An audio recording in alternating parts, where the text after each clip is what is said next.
okay, and see if there's anything we could address before we get going. So if you guys hear us on YouTube, please let us know if everything looks okay. Are we moving in normal FPS? Because are we robots? Yeah, I'm worried that maybe there's something messed up. Someone like I was front page today, right? So I had a lot of really new viewers come into the stream. Yeah. And one of them was like, is your like Star Citizen FPS like supposed to be low, or is that thing? And for months, no, literally for months, I've been like, or not even months, years, I've been like, no, that's just the stream, like my perspective, like bring up the actual FPS, it's like 60 FPS, whatever. And I'm like, for some reason, it finally clicked in my head to check one setting on OBS, and I was like, oh, holy shit! I've had the frames locked on OBS for years. Every time I play a game, I unlocked it, and it was like, oh yeah, now it's actually streaming at proper like 60 FPS now. Dude, and then the chat assumes Star Citizen, and like the only other games you play are like Magic the Get. Like, how would they know? Yeah, exactly. Oh my So anyway, very funny. That's funny. All right. Now finally streaming it at the right. Yes. Well, YouTube guys, we're gonna put up the intro screen now. We were having some technical difficulties. We wanted to make sure you guys were all good and you can hear us, and we'll get properly started now. And also turn off the music. Allegedly, there was music in the last one, and I couldn't even hear it in my ears, but they all complained it was loud. Interesting. Yeah. Do you mind if I do the intro? I just want to say what I need to say and get it over with. Oh, good. Thanks.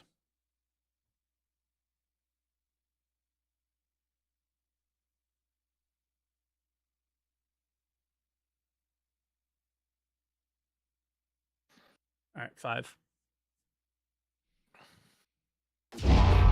Hello, everyone, and welcome to Answer the Call. I turned off the intro. I'm going to be good from now on. Yeah, before we get started, the cat that came on stream all the time, Lola, we had to put her down yesterday. I didn't think I would cry, but now I'm going to. So, yeah, it sucked. I thought I had it all together, but I don't. So, yeah. Thank you. I wanted to say thank you to everybody where I had the ability to, because I was able to be there with her while she was sick for 8 months because of my job that you guys gave to me. So I just wanted to thank you. And that's all I want to say. How I'm coping with it and how I'm dealing with all of it is talking about this stupid fucking game. So that's what we're ramming your today. Head against the wall of bugs over and over again. That's the trick. So that's how we're gonna do it today. Okay. I think there's lots of cool stuff to talk about, and that's what we're gonna do. I just wanted to let you guys know because I wanted to thank you. Yeah, it was tough, but we did have a pretty interesting week this week. Yes. Yeah, I we're in, I think big thing is 324, we're in open PTU now. So they've pushed it out to everybody. Which felt crazy. They pushed straight from wave 2 to open wave. Which and that's one of the things they told us they would do when they created this new wave system, actually. And it's the first time they really did it. Super accelerated,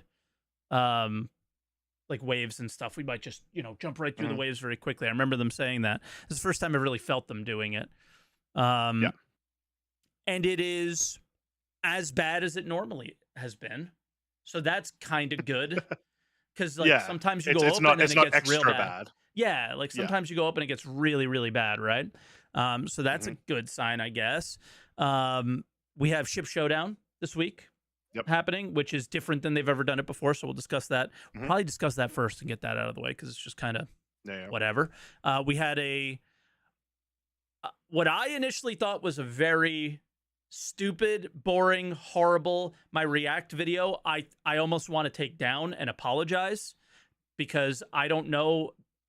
I don't know what I was hearing and what I was seeing, but I thought it was just artists talking about the art of the location. And you're talking about ISC? You haven't told us what you're talking about yet. Oh, ISC. Yeah. Yes. Yeah. Sorry. Yeah, that's surprising. That was an amazing ISE. I'm really keen to talk about it. Yeah, when I went to watch it back again for week in review, I was like, I missed so much of what they were saying. Was I talking over? I don't know what I was doing there. It was a terrible react to that video, and I apologize for that because it's not good. Because it was actually a pretty good episode. And then we had a Star Citizen Live that was not as good, I would say, until they got to some questions where they answered some really exciting answers to the point where I had to tell myself to not get excited, because that's how I deal with this game is don't get excited until it happens, because they've hurt me. Where have they touched you? You know, they've hurt me before. They've hurt me. It's in my legendary armor, sideways and vertical progression. Which there was a snipping of a new cool legendary helmet as well in the video. Yeah. But yeah, it's a manage your expectations thing. That's always with SC, right? Or at least we try to tell people to manage your expectations as much as you can, because then you do actually get excited when cool, real things happen. Yeah, for sure. Yeah. All right. You want to get into it? Or do you want, like, you were on the front page today. You want to talk about that? What was that experience like, showing Star Citizen to people who've never seen it before? Might as well talk about that for a couple minutes. Yeah. So we were going to be front page for the D&D game, which, don't worry, guys, it's coming. It's going to happen. We're just going to reschedule it, but it's still going to happen. I'm very excited. Yeah. I am a little relieved. I was rushing this weekend to get everything ready and was panicking when I didn't have everything ready. So now I'll be able to have everything ready. Thank you, Lola. I don't know what, like, that's a very dark way of doing it, but she chose a good time, I guess. But anyway, yeah, so Twitch front page was interesting. When I realized that I was going to be playing Star Citizen on Twitch front page, I found it very funny, because I was like, all these people are going to be wondering what this extremely buggy game is. And then the PTU just worked for me all day. That's good. And I had like minimal issues. So it's cool. It's dope. It's not a really big deal for like, if you're a content creator out there, like looking at things like front page, doesn't matter a ton. But it is kind of one of those good, like, hey, you've still accomplished something kind of things, and that's what it feels like, which is kind of cool.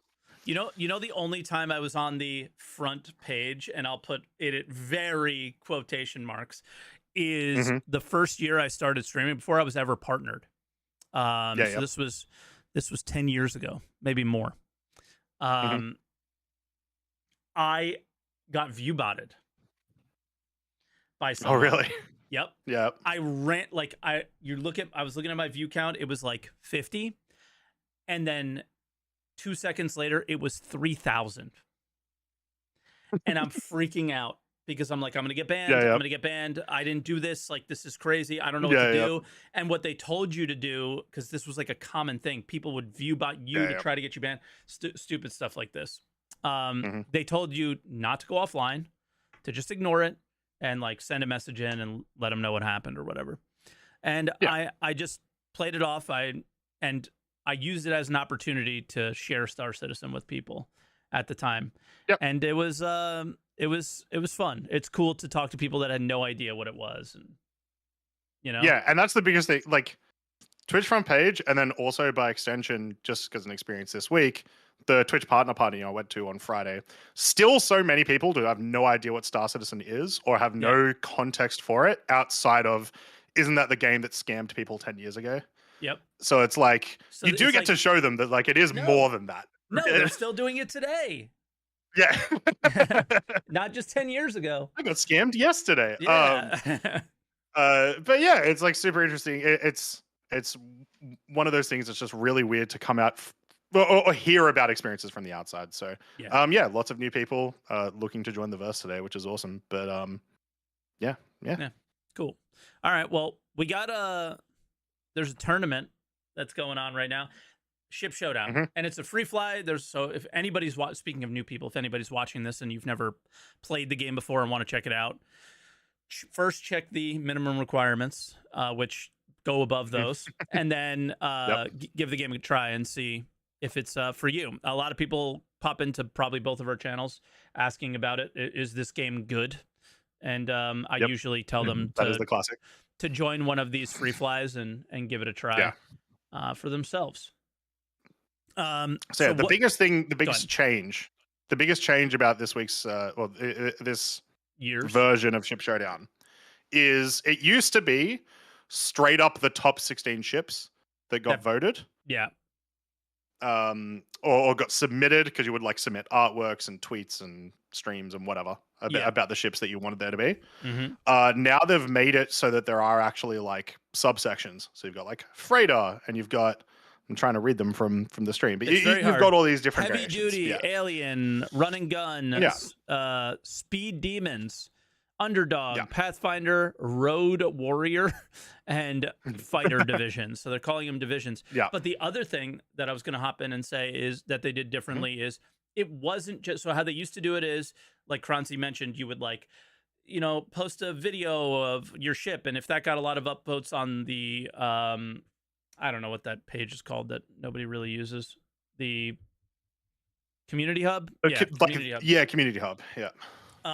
That's how they would determine who ends up in the top 16. And then they would do this like, you know, this tournament style voting thing of who will get the win. And then the last 4 ships or whatever get a skin, something like that. But they kind of rigged this one for themselves. And I'm okay with them doing that in some way. They also decided that it was whatever, rigged is not the right word, but whatever the most flown ships are and vehicles also ended up in these. So they use their internal analytics to be like, okay, instead of people brigading the community hub to get their favorite ship a ship skin, we're going to take the ships that people are actually using and put them into this list. So of the ships in these divisions, this is what ended up there.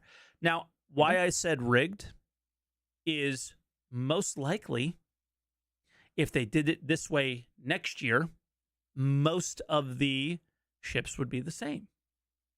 So I think it gives them the opportunity to be like, people are using these ships so they can like make it interesting and make it fun. And that's all this thing really is, right? It's a stupid, fun game where you, what ship do I like better? Neither's not a choice. So screw 890 jump people because they're cringe. There we go. And I'm with everyone. Wow. Voting 890, not voting 890. How dare you, Mike? It doesn't have a skin. We need a skin for the 890. They don't need a skin.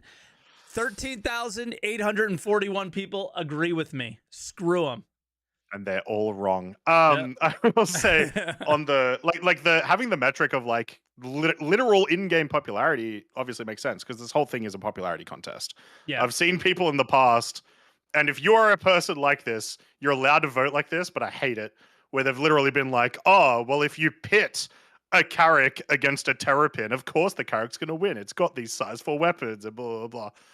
It's a popularity contest, and that's fine.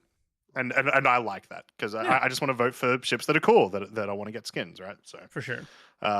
Really, it comes down to, like, if you look at the list, you know, you could kind of tell that the Vulture's gonna win, or the Hornet, maybe. I don't know. I think the Vulture beats, at least in my vision, Vulture beats a lot of this field. That's what I'm scared of. I don't know if it will. I think it's pretty close. I think I vote for Vulture, honestly, because I think I prefer it, but I don't know. I think it'll be close. I think if this was last year without the buffer, the Vulture doesn't win. But with the buffer, I think the Vulture is going to win. And the Vulture, it's going to be interesting. It has a lot of skins. It looks cool with the skins. But true. The C1 will take the crown. Is the C1 in there? It is. Yeah, it was the first one. Yep.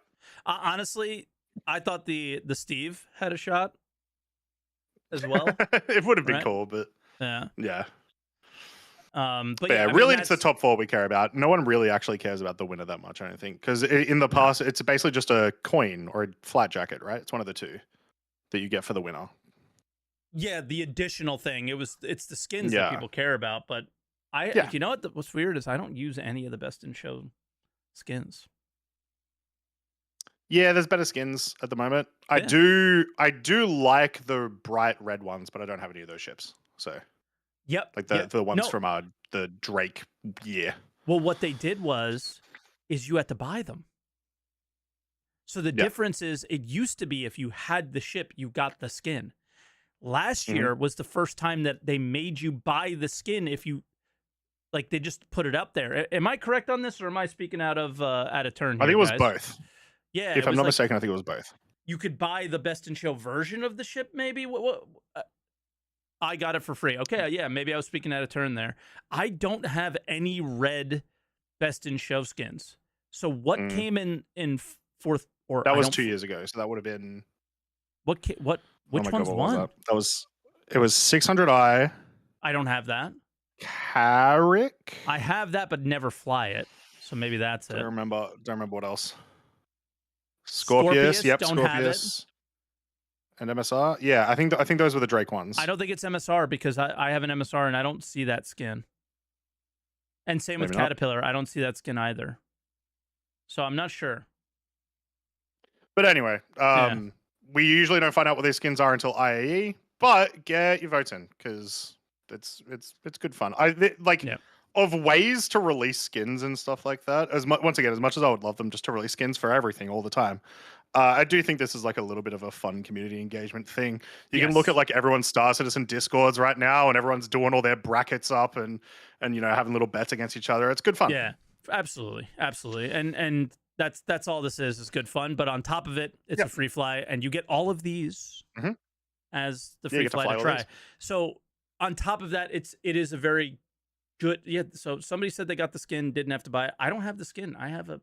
Yeah, so I don't know. That's a weird one. So we'll see how that plays out. But anyway, the list of vehicles here is a big list, but but them creating the categories makes it a free fly that you can kind of try the whole game out and see what you like and what you don't like, and let you make a decision on what ship you're going to start with or how deep you want to go as well, which I'm sure CIG really wants you to go very deep on that stuff. But so that was the ship showdown thing, and we'll follow it along each week and and tell us our votes. What were your votes? I didn't vote yesterday because I was not available yesterday, obviously. In a very similar way, Mike, as like a lot of you guys wouldn't have seen that I wasn't here last week.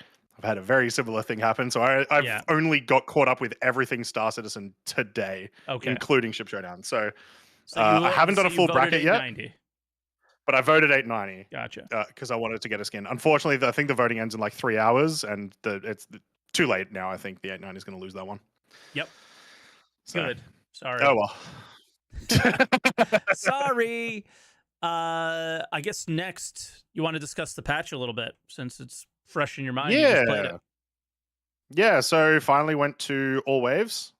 Which, like we said, I don't remember if we said it before or after the start of thing, but yeah, they went straight from wave 2 to open wave. A bunch of changes and fixes in the patches this week. A couple of the big ones, cargo hauling mission reward changes are drastically higher than they were. Much higher. Yeah. So that's a very interesting thing. I think it's still one of those things you've got to actually do a test of like time to money ratio, but it's way better. Yep. Honestly, might be probably too overtuned, but we've had that every time there's been a new feature, so I wouldn't be surprised if it gets brought down later. Tractor beams, they removed the ability for the handheld multi-tool to use 32 SCUs, which I am okay with because I want there to be a difference between the two. I want you to have to make that choice if you're going to go and do cargo and stuff. But now there is bugs where there's some bugs even here. the max lift can't grab anything over 40 tons. But that is a bug, so hopefully that gets fixed soon. And in case you don't know, which assuming CIG didn't know, I don't even think it's a bug. I think it's an oversight. I think most of the containers, unfortunately, are not very heavy.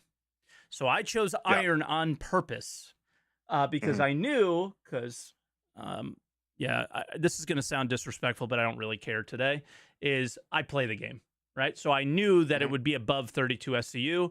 I don't think they knew that mass was involved in this as much, and it does come into play. Sorry. Yeah. 32, 40. So it ended up being 40 tons. Most of the boxes will say 32 tons, 8 tons for an 8 SCU box, just because that's how it is. But Some do not, because some are very heavy in the mass and like tungsten and stuff is crazy. So yeah, I grabbed iron, and I could not with my max lift pick it up. So yes, it is a bug, I would say, but not a bug. Yeah. I think it's probably more of an oversight. And then they reduced the usable distance. I like the idea of them changing this stuff. What I don't like is that they didn't really make any adjustments to your ship, your ship tractor beams. There's a lot of issues with them, and it looks like what they're trying to do here is push you into using ship tractor beams. Not every ship has them. A lot of them are very, very hard to manage. Clunky. Yeah, they're very clunky. So this is a good change, but it doesn't feel like a good change right now, right? It's always like, it always feels like they do things before the cart before the horse. I mean, the whole game is the cart before the horse, if you think about it, right?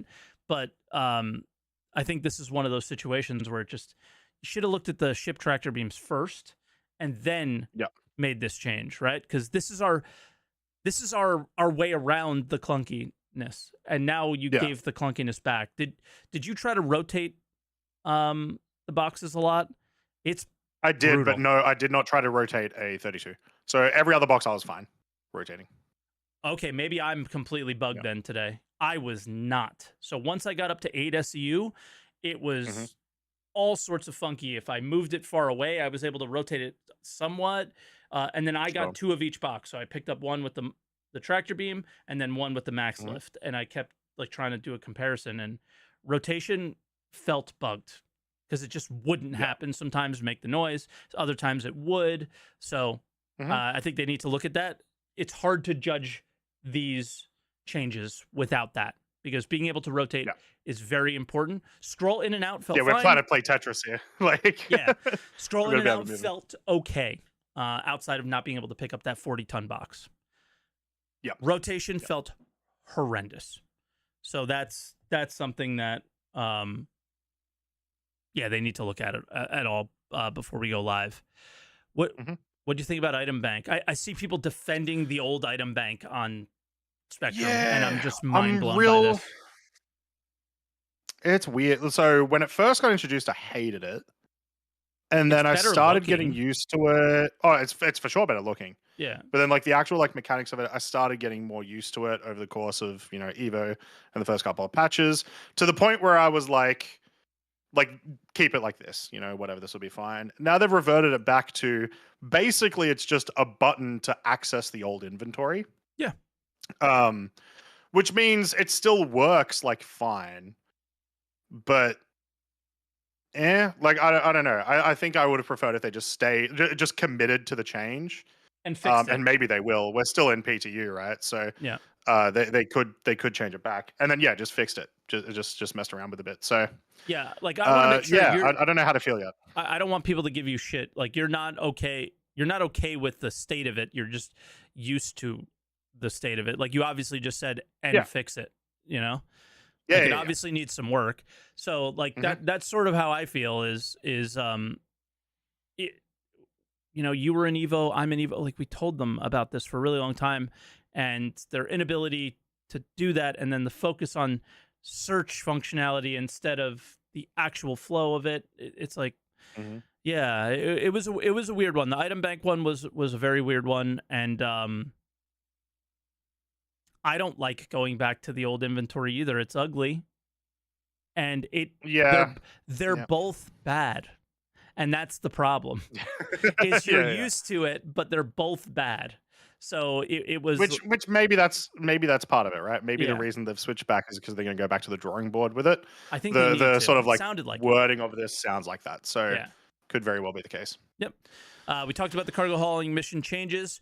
Guys, I auto-loaded a whole sea, not with the mission, but just with general cargo. It happened. Yep.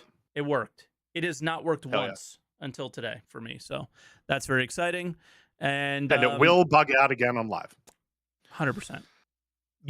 There's no way the docking collars will stay working for long. Let's be real here. No so shot. That was the most recent patch. That is the open patch. that is where we stand today. Do you think? I will say, like, obviously not within the patch notes. Stability has felt so much better. I didn't have once a again, crash. Yeah. I had one client crash, no 30Ks. Okay.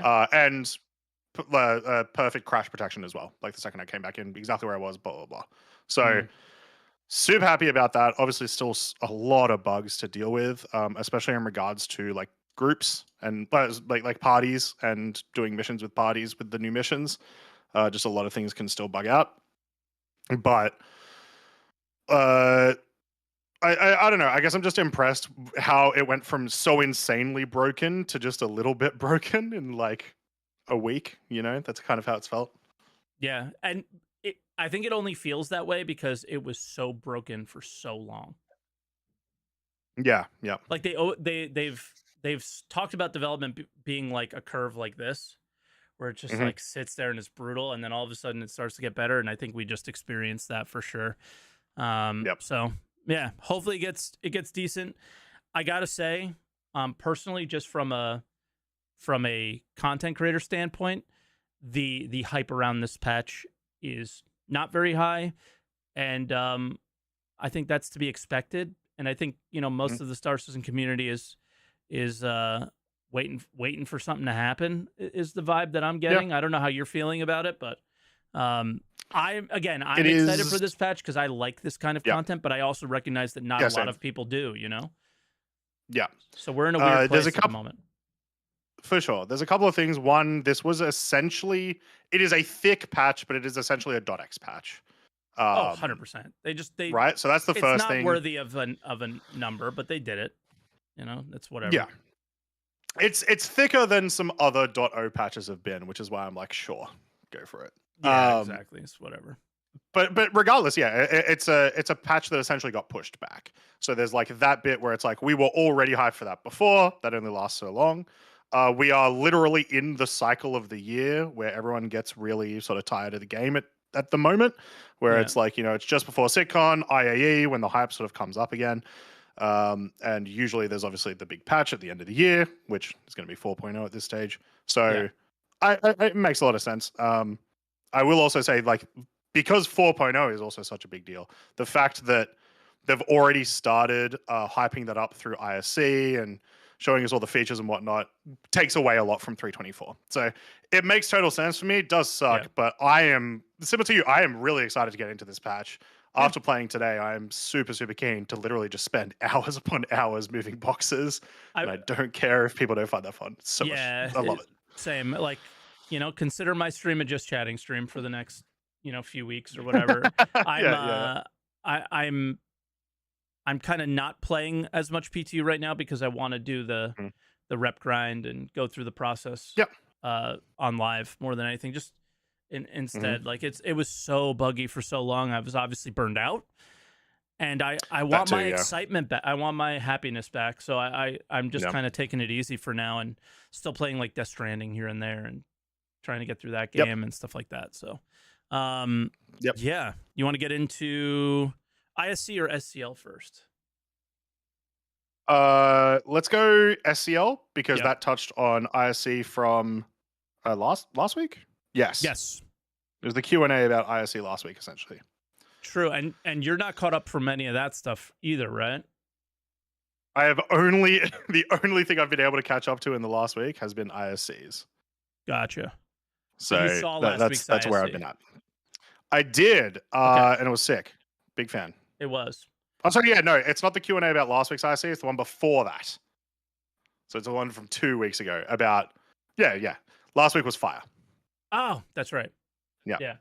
So they took 2 weeks and then allowed us to formulate questions, things like that. So we asked some questions and we got some answers. I think these guys haven't really been on camera before. I think it took them a little while to warm up. Like even one of them said they were super duper nervous. It sounds very PvE focused, and and I'm okay with that. They keep calling it dungeon, and I'm like, okay, that's cool. But I'm hoping still. this feels like master modes, right? Where they're trying to describe something you need to play in order to get a feel for. Oh, sure. You know what I mean? Yep. So it's a little tough. Like in the background, you can kind of see the rooms, and I think the ideas that they're going for there a little bit. But yeah, that's just the vibe I got. Is like, I'm excited, but I'm just gonna wait and see until I can play with them. You know what I mean? Yeah. That's just kind of where I'm at. The summary that I was able to get from a fantastic chatter, I forget who it was, but thank you very much for doing that for me. It sounds like kind of what I expected it to be, which is a PvP mission. Oh, sorry, PvE mission that has PvE objectives, but with like essentially full loot PvP active. You know, so that is very common in lots of MMOs as a way to do it, because it's like you want there to be something for players to do. Exactly. You want there to be something for players to do if there aren't players there to fight, right? Yeah. So hell yeah. I'm really keen for that. It's also sounds like one of those missions that'll bring more people into that space, where it's like, well, we'll talk about the rewards in a second, but the sound of the rewards means that everyone is probably going to want to do this one way or the other, or trade with people that have done it. Yeah. So yeah, you're more incentivized to do it. Awesome. Big fan. Yeah. Before we get into rewards, just seeing this guy made me think of this. It was just something that he said, that they basically are, everything that they're doing in regards to this stuff is very early days, to for lack of a better term. And he explained it so well. And I was frustrated by it, and I kind of want to put this question out to some of the people that are calling in that might want to talk about these things, is what they think about this. They basically said we have the luxury to not do it fully before we deliver it to you. And my first initial reaction was to be upset. But the way he explained it was, we get to throw our initial very basic idea out there and gather all the feedback and do it that way. And that's been the entire project, right? They give us the prototype instead of they prototype, they test it internally, they discuss, they do this, you know, they do it with us. And then only for it to release in a polished state, but be garbage. Yes. Yeah. And the thing that I was like, okay, cool, I'm cool with that, but then still really struggled with was, I mean, you can go with 90 different examples of Star Citizen where they've put it out in the prototyping state and left it there, right? So do I believe him this time? I want to, but I don't. You know what I mean?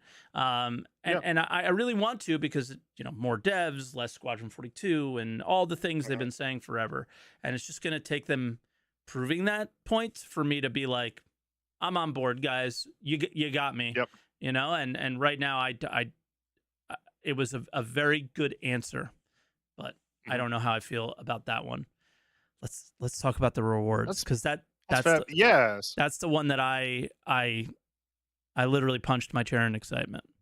It was awesome. So obviously you will know more than me, but from the summary that I got from a viewer, they're going to be ship modules, like the A and B, like military grade modules. So not just they mentioned all sorts of different grades. So we have to combine this with information we've been hearing for a few weeks now. First, I don't think it's entirely just modules. I think there was definitely another reward that they were hinting at that they didn't want to tell us.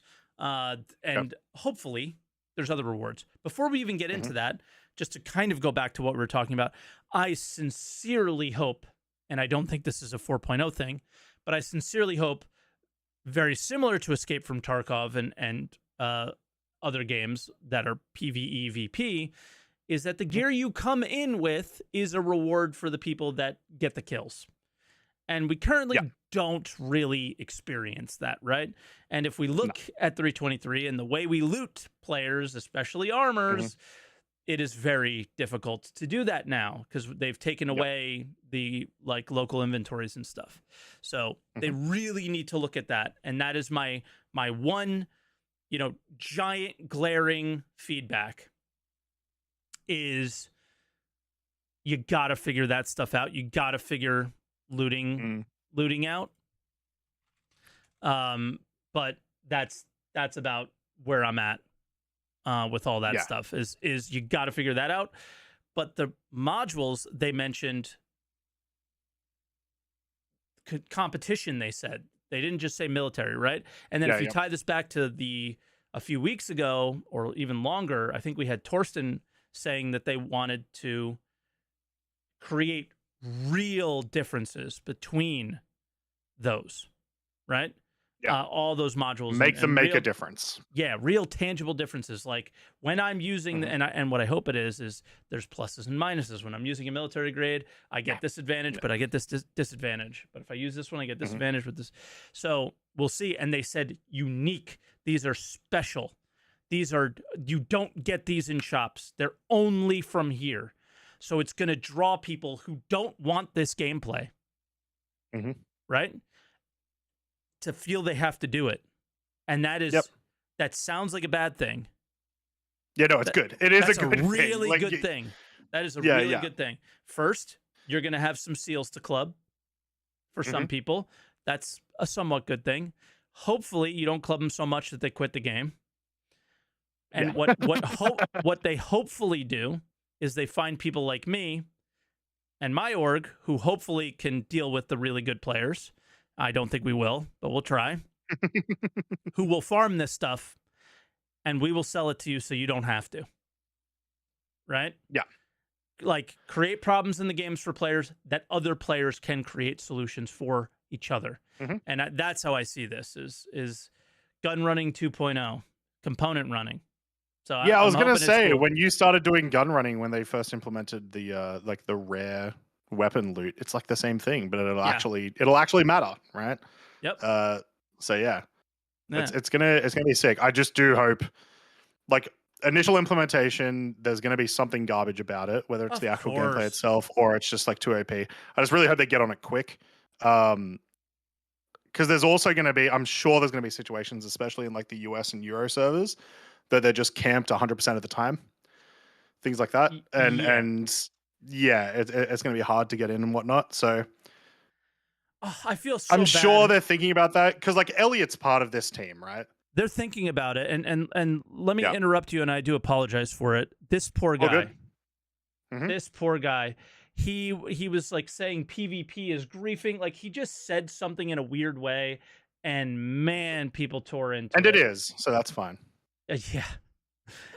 People really tore into it, but I think what he was meaning is camping is a form of not griefing, but camping like a corner or just being a general rat, like in Escape from Tarkov, for example. Unfun gameplay.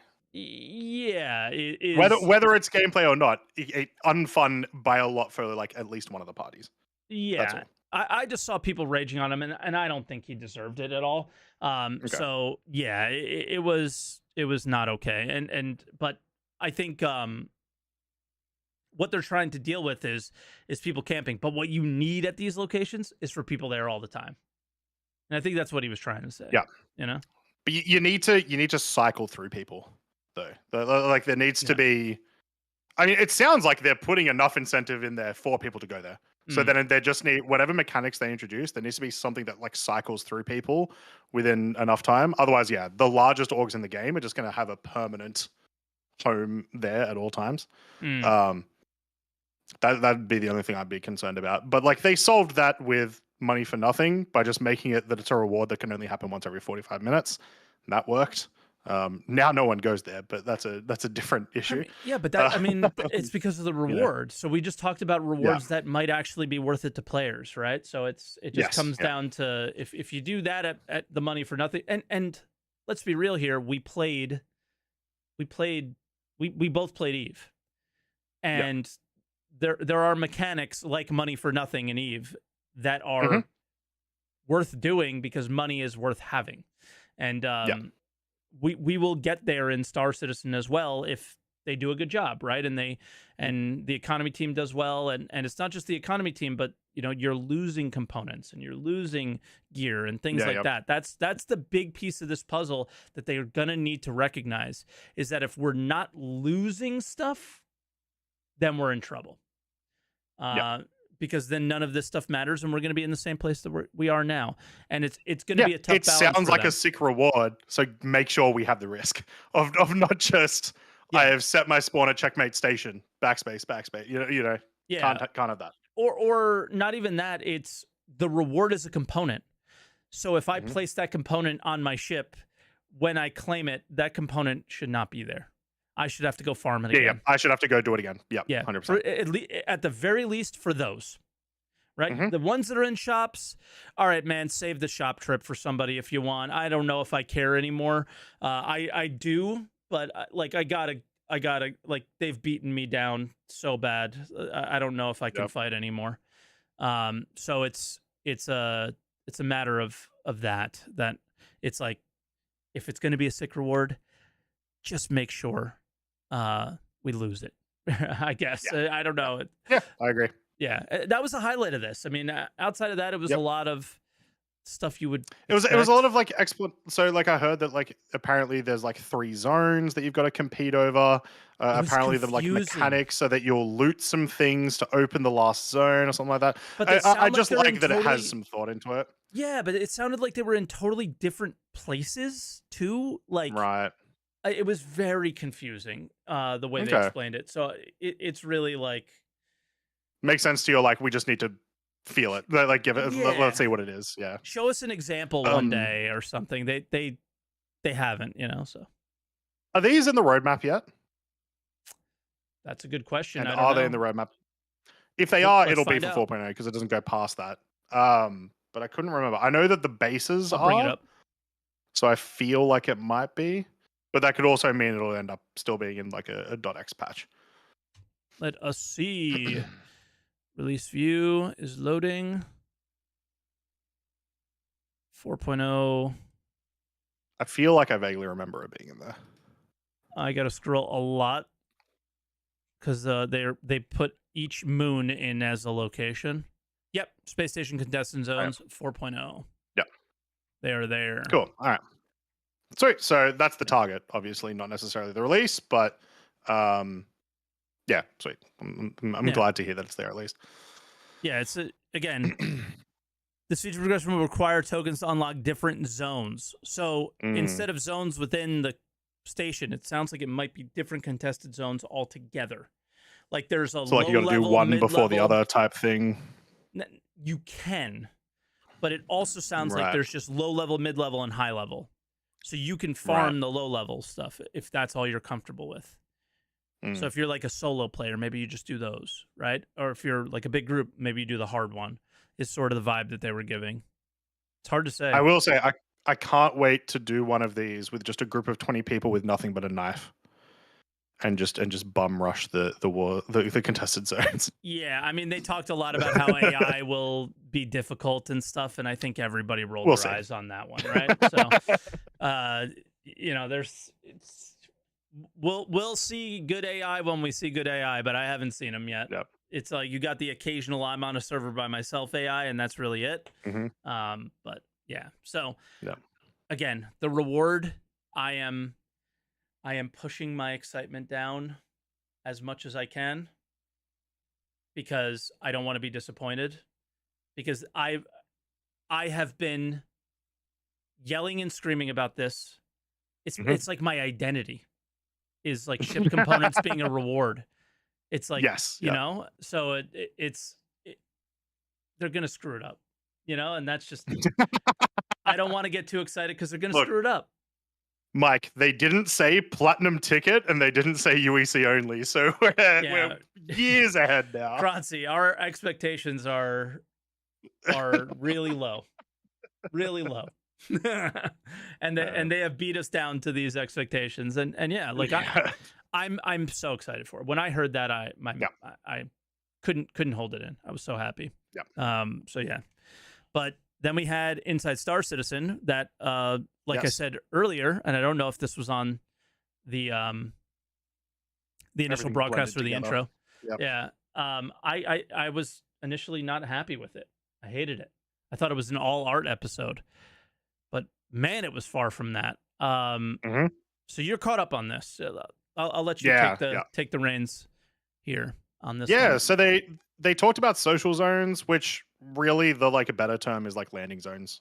Honestly, more than social zones. This is like, not quite cities, but like, you know, in the Pyro playtest, all of the like townships and stuff that existed across Pyro.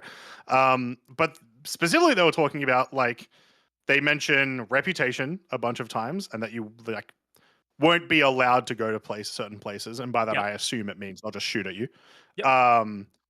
As well as a bunch of new mission types, and also missions of like the same type that we've got currently that are just going to be in these places. They also kind of talk about them as like hubs in a similar way to like distribution centers. At least they use a lot of the similar language. Where it's like, we want there to be, but it's also they want people to be doing like multiple missions in that one location. Gotcha. So yeah, it seems dope to me. And then as always, it's also like a location episode where it's just like, hey, here's some things that you haven't seen from Pyro yet that looked phenomenal that I'm really, really keen to get to. I will say the biggest thing for me that I was like, oh, that sounds cool, was the trade hubs. So some of these apparently are there for you to actually buy and presumably sell stuff, maybe, who knows. It sounded like it's where you're going to get cargo missions, things like that, right? It definitely sounded like exactly what you just said. The only other thing I would piggyback off of you is they said that first off, they said Pyro would have things that Stanton won't, so that's huge. But it also made it sound like the factions will have different things from each other. So clearly you aligning with one may not allow you to be with the other. So it's playing this game with your friends, again, just having to interact with each other, because I can't go there we're starting to try to sound like an MMO. I only had one after rewatching, of course. I really only had one gripe, and it was about the scrapyards. I think being able to do salvage there, or I loved it. I love that. The handheld salvage idea was great. I mean, I'll scroll to around where I think that is, but the only gripe I have is I think we as players, since we've had scrapyards in Stanton, and they literally said they were going to do this when they mentioned the scrapyards the first time many years ago, is tractor beaming somebody else's ship and scrapping it at these locations. It was a way to turn a stolen ship into your ship. It was these seedy situations, and we still haven't kind of turned that on, prioritized that, and wanted to make that a thing. And yeah, it's a small gripe. I'm disappointed. I was really hoping that Pyro was kind of the system that you would expect that kind of gameplay. And I would have loved to see them focus on something more like that than farming, you know? I was going to say, cool. I love that they're doing farming. Same. That's one of my favorite things about the ISE. I used to love... Me too, Croncy, but yeah, this is something that the players have been asking for a real long time. Farming too, though. Farming too. Yeah. I used to love, before they introduced like all the fruit and everything originally to the inventory update in 3.15. The only ways to get Medmons, Patambus, Heart of the Wilds, Heart of the Woods, I think was one of them.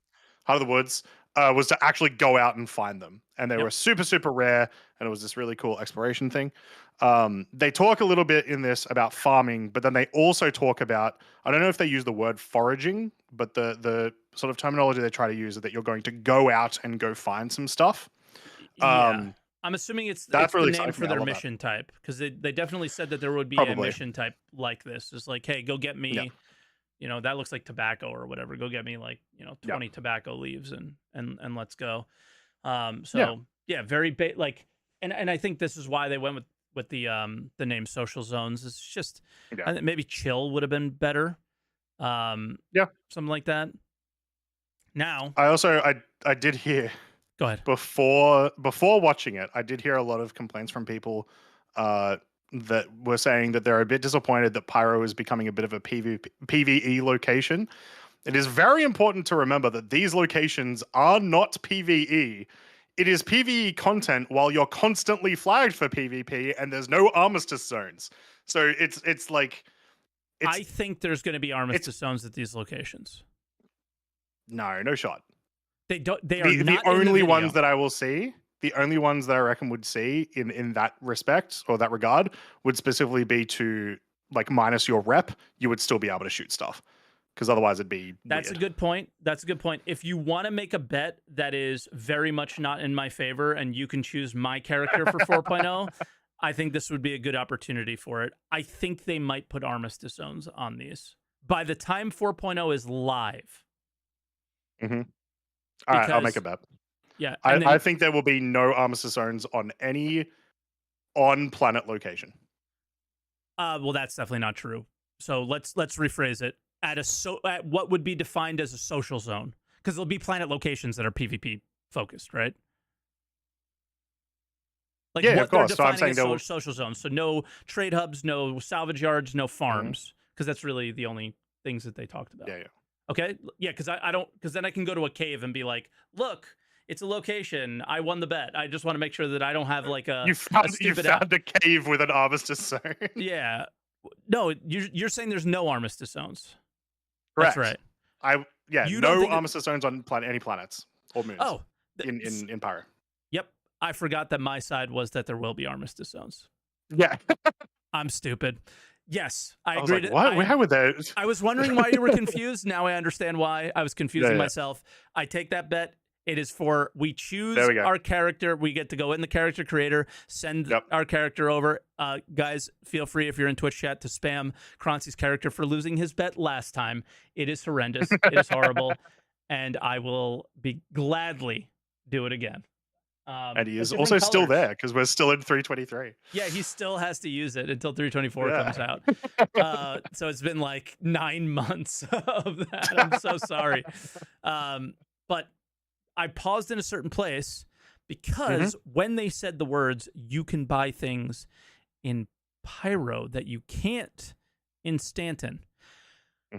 Correct me if I'm wrong, chatters, both YouTube and Twitch, but there are a lot of problems with the drug trade in Stanton right now. If I'm not mistaken, it's not easy to do a lot of drug trading. A lot of their zones have lost their freight elevators, things like that, I believe. And I think this is the reason why. If we let this scroll ahead, there's some ETAM in a bag there. And this was the exact moment they said you will be able to buy things in Pyro that you cannot buy in Stanton.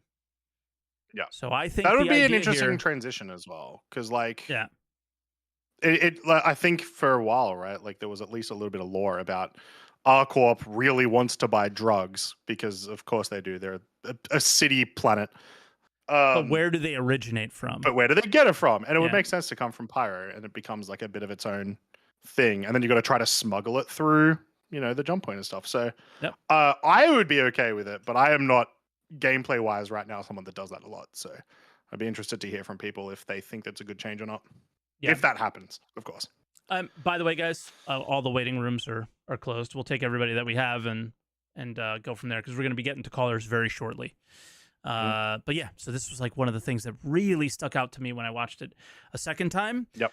Scrapyards, we did talk about it and we did show it. There's going to be scrapping missions for handheld, and I think that's awesome.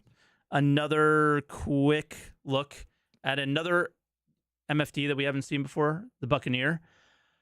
I have 2 gripes about this, actually, this episode. It's this. Interesting.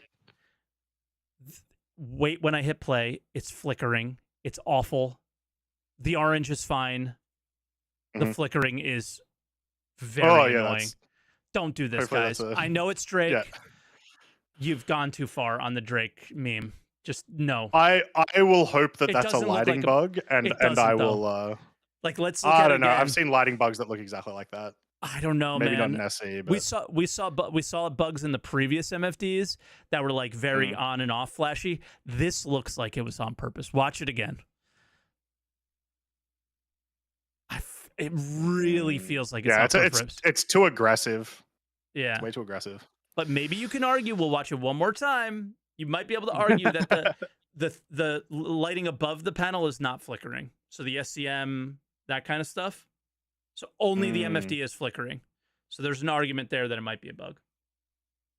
And I know that's spending a lot of time on a flickering MFD, but it's like, hey, look, that's the stuff we have to look at literally all the time, right? I love Drake. Yeah, we're gonna have to stare at it all the time. I fly a lot of Drake ships. Please don't do that to my Drake ships. Okay, thank you. And that's all I have about that. But yeah, Trade Hub sounded interesting. They think we're gonna be spending a lot of time here. It sounds like there is only equipment you can buy at the Citizens for Prosperity Trade Hub, and there's only equipment that you can buy at the Headhunters Trade Hub, and that's cool. Again, I can't hammer that home enough. That's awesome. Even within your little star system, it's going to be a struggle. And again, hopefully we as players can resolve those struggles together with each other and do MMO-like things.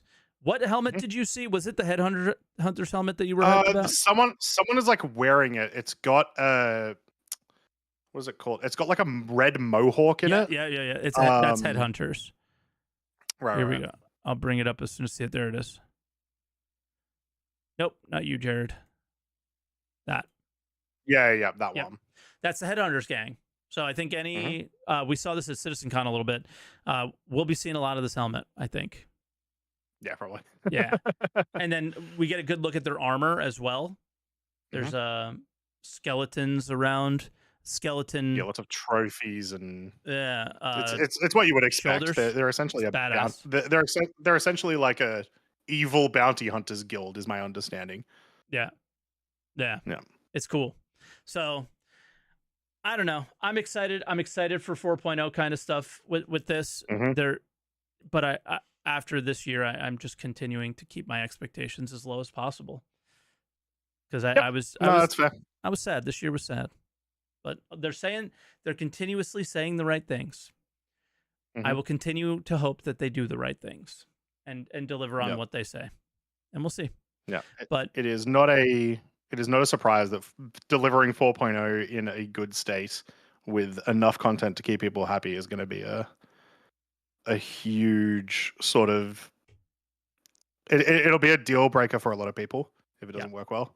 Yeah. Ready for some callers? I did want to mention one more thing, which is just one of the specific missions that they mentioned during ISC of repairing like parts of the locations. Not just that. Cool. So we forgot one of the biggest things. Charge and drain and stuff. Like they showed it. Yeah. Charge and drain. Essentially also just engineering gameplay, but not on ships. But this is also all stuff that they've been talking about for a while, but it's cool to see, obviously. I mean I guess it's not much of a surprise. I got the video. It was literally right after the drug video where we were talking about it's right here. I mean, it looks a little faked there, but also not. And this I think actually they do show at one point I assume work in progress UI of them powering up something. That was in the scrapyard? Possibly. But it's definitely like the visuals that we just saw might have been fake, but there is something there already. So it's one of those things that I definitely expect more likely to release with a 0.0 than not. Yeah, there it is. Yeah, there you go. Repairing the item. Yep. I've seen this video so many times. I knew where it was, but it wasn't showing up in the thumbnail as I was scrolling. So I was like, "Am I wrong?" Yeah. It's like, no, I know it's here. After this guy talks, this happens. It's pretty cool. And then they also showed that you mentioned earlier, I believe at least, it was taking the fuses and putting them in something as well. Doing engineering gameplay pretty much. Exactly. Yeah. So it's all there. It's tying a lot of things together. It's cool. It's very cool. Yep. Like that a lot. All right. caller time. We have a lot of let's get some callers callers that we either haven't heard from in forever or I don't think we've talked to before. So pretty excited for this. And our first caller is Call Me Teach. Call me, can you hear us? Teach, how you doing? Gentlemen, oh man, it's been a morning, it's been a week, it's been a month. Yeah. Yep. It's definitely crazy in the world of Star Citizen right now. What's so crazy? Very much so.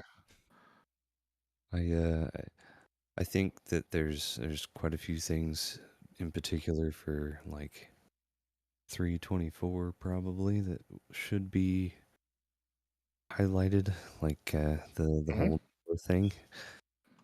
You cut out the whole what thing? The drawer thing. Oh, okay. Yeah, yeah. Talk about it. Yeah, I don't know how I feel about its changes initially when they wanted to put all this new fancy kiosk stuff in. Like I understand that they wanted to get away from the magic bag of holding. Like that freight whole elevators concept very important because you need to be able to you need a way to bring up big stuff. And small stuff, not as much. Yeah, I love that. I love the freight elevator. That whole concept is great, and the features about it work amazing. Today, I ended up going with my cutter to go buy parts for my raft because I don't want to be one of those people that continues to do the whole take each ship to go buy all the parts and individually put them all on at the store. I want to just go buy everything, bring it home, and put it all on. Yeah. Yeah. And it works. Like, I bought quantum drive, coolers, shields, everything. Shoved it in the back of my cutter and brought it home. That's actually, I've avoided that gameplay because I keep choosing, like, I just go, okay, I know I need quantum drives, so let me just start at Orison, buy all the quantum drives, and I'm good.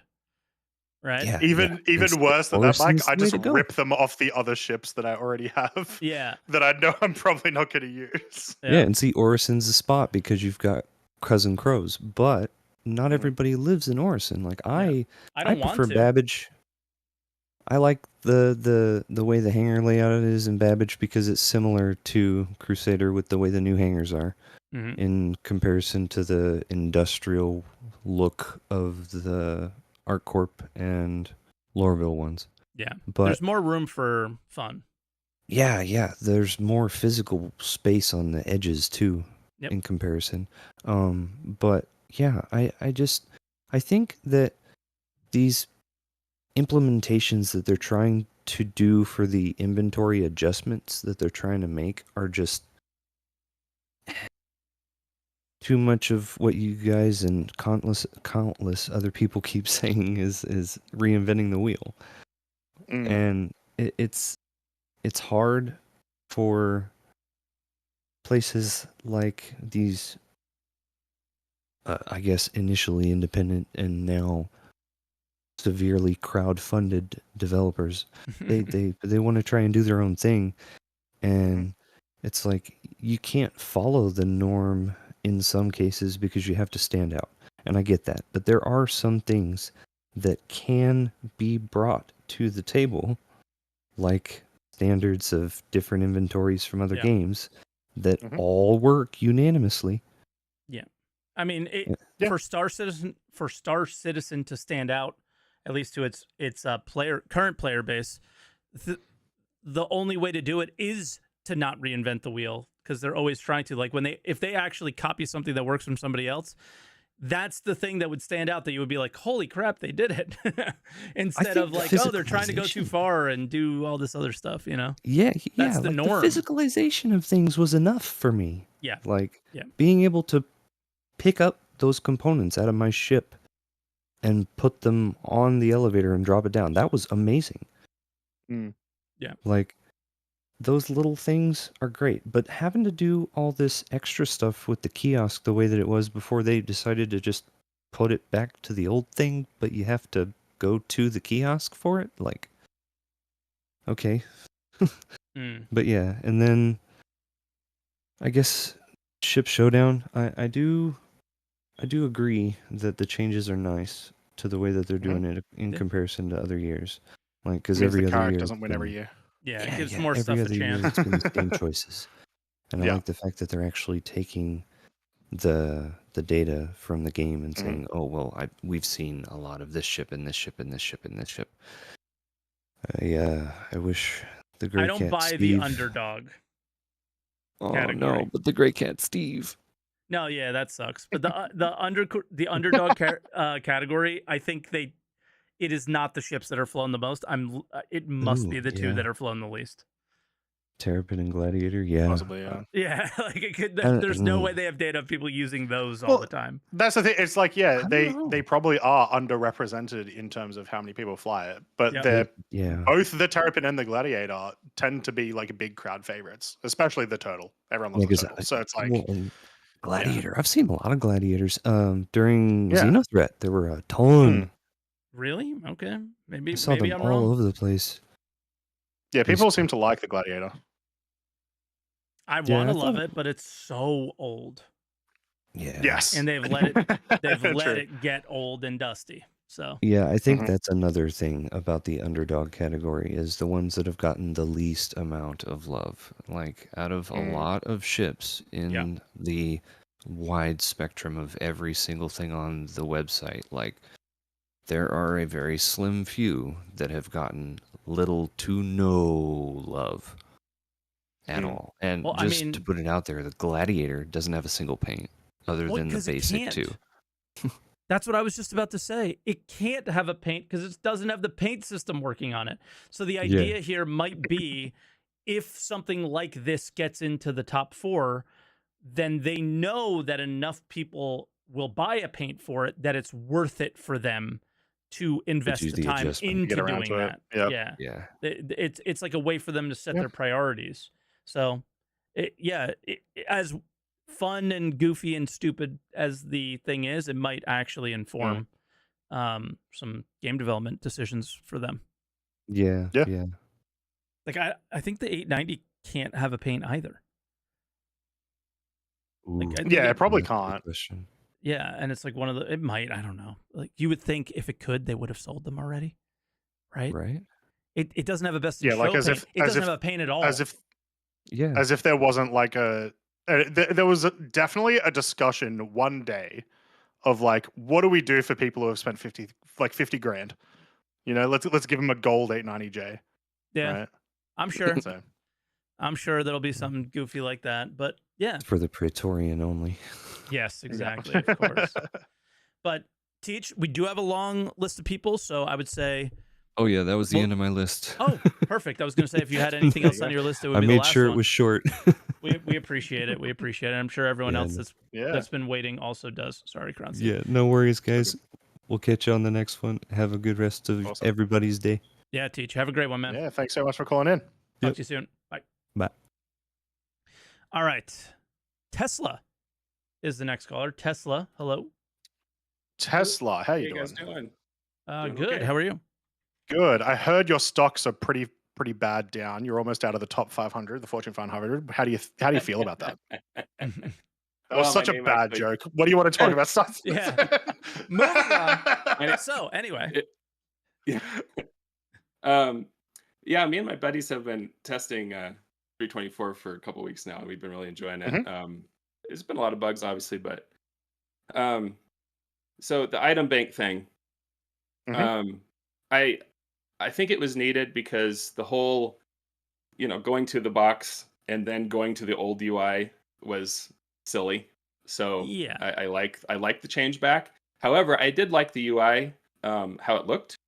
And I saw one comment that really stood out to me in Spectrum, where somebody said, "Why don't they just have the paper doll on the left side of the UI screen It was instead of having the drawer?" Yeah. He spent 4 minutes really photoshopping it, apparently. Yeah, that I love that idea. So I hope they eventually get there. But for now, I love this what they did to make it smoother and quicker. It's only the idea that I think it was my first chair punch of all time was a third person camera for your inventory many moons ago in 315. I'm like, what are you doing? This is so goofy and stupid. Just use a paper doll. Every game does it. Like, and nope. So hopefully they get it through their thick skulls on that one, because they got like a shield bubble up against doing it in a paper doll. It's so odd. Yeah, and the thing I is, just need to, when you guys say paper doll, I do not know what you mean. What are you talking about? Paper doll is it's another Ultima Online term. I'm 99% sure where it came from. One of the original MMOs, right? Ultima Online paper doll this was your. Let me try to get the image up. Open link in new window. There you go. You just saw it, but now right. Yeah. This was like a regular inventory, inventory sort of thing, where it's just like, here is what your character would look like with whatever gear equipped. Yeah, the reason they called it a paper doll is that's what they called it in this game. I think like it was your paper doll that I would put my hat on, and I would put my cloak on, and so on and so forth. And this was your paper doll, and you had all your option menus here and all that stuff. And nowadays it's usually 3D instead of 2D, but of course. The thing Star Citizen does is they put it in the environment. That's the difference. And then you have weird clipping issues. That was my other thing, is maybe they could just like fade the world. They wouldn't have to change much, but if they faded the world so you just saw your character and you didn't have to be clipping through walls and change your view to work it, maybe that would be enough. I don't know, but anyway. I mean, can I point you to the new UI for looting? The looting UI? Oh, yeah.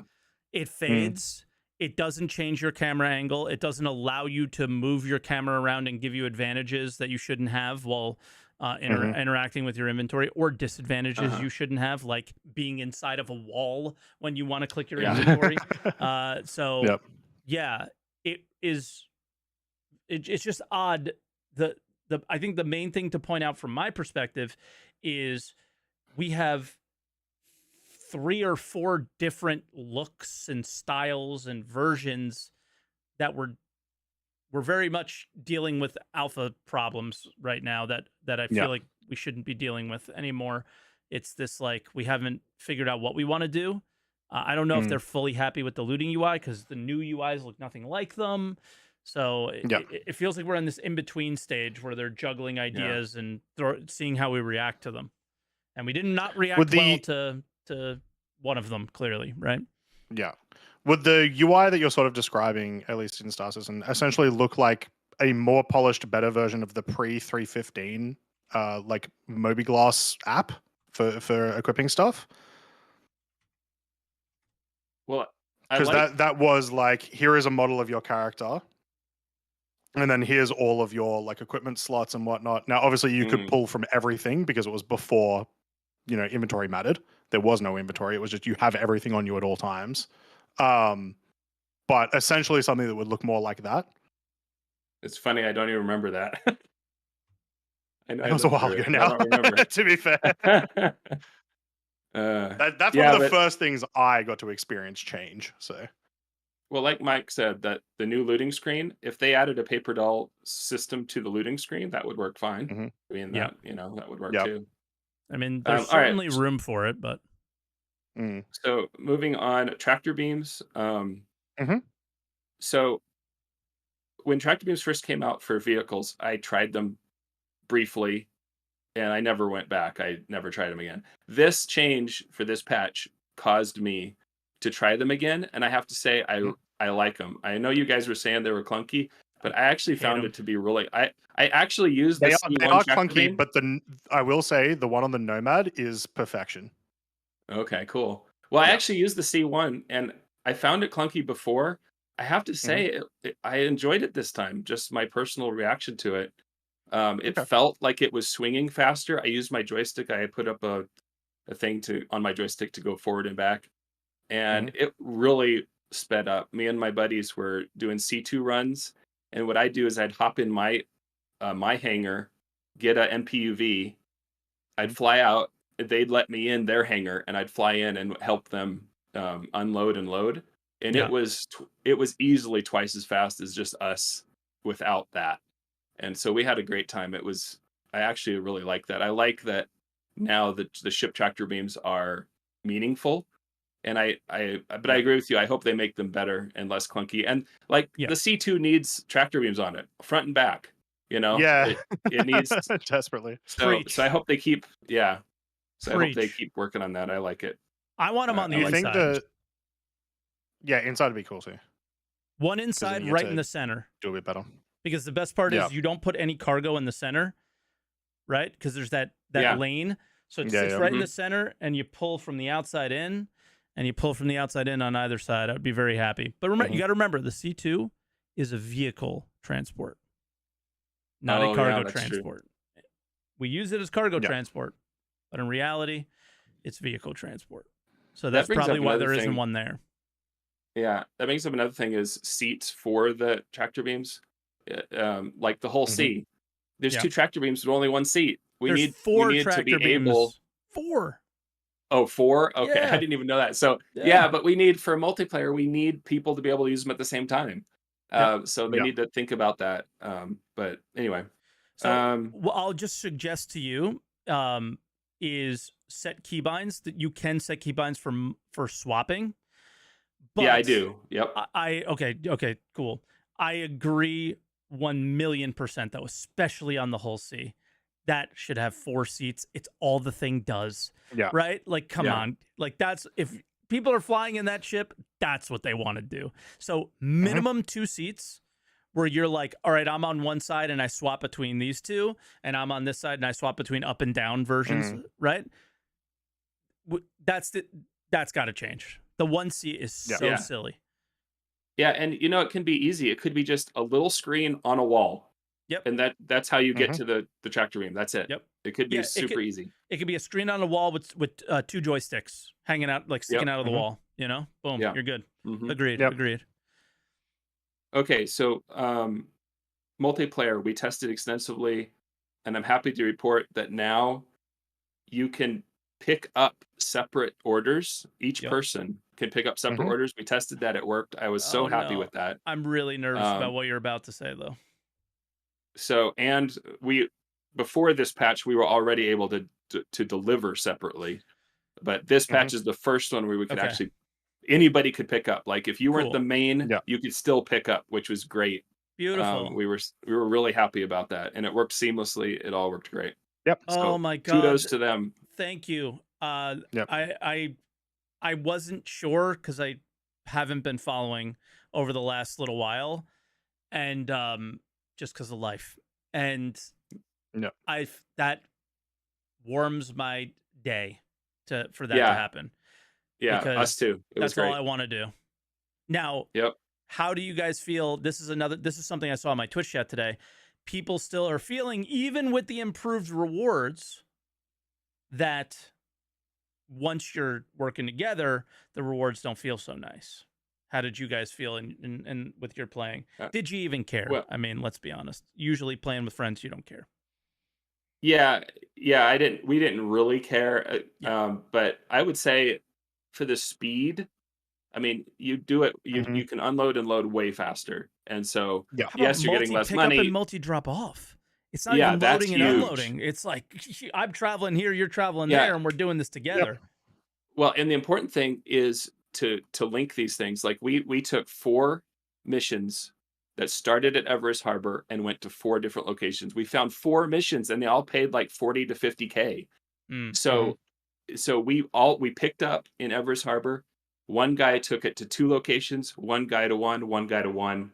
Took us maybe a half hour or less, probably less. I didn't time it. But I mean, we made 50K each. Or actually more than that, because it was split 3 ways. So it was like 80K each. And it was super, and the only hard part I feel like is a pretty reasonable. That's a pretty reasonable UEC rate based on other things I would consider fair in the game in terms of, UEC earning. Yeah, exactly. So I really love that these are soloable, but it's also fun multiplayer. We're enjoying it. And the changes they've been iterating on have been really good. So I'm very happy about that.